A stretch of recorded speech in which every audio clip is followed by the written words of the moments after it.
March 28 ബൊക്കിയോള മാതാവ്.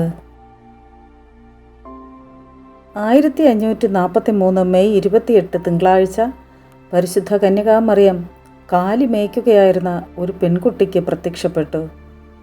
ജന്മനാ ഊമയായ Julia മാൻഫ്രെഡി എന്ന കുട്ടി മാതാവും ഉണ്ണിയീശോയും മുൾപ്പടർപ്പിൻ്റെ ശിഖരങ്ങളുടെ ഇടയിൽ കണ്ണഞ്ചിപ്പിക്കുന്ന ഒരു പ്രകാശത്തിൽ നിൽക്കുന്നതാണ് കണ്ടത്.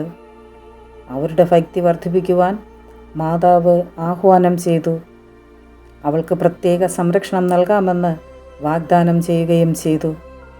പ്രത്യക്ഷീകരണത്തിൻ്റെയും വാഗ്ദാനത്തിൻ്റെയും തെളിവായി ജൂലിയ മാൻഫ്രെഡി സംസാരിക്കുവാൻ തുടങ്ങി.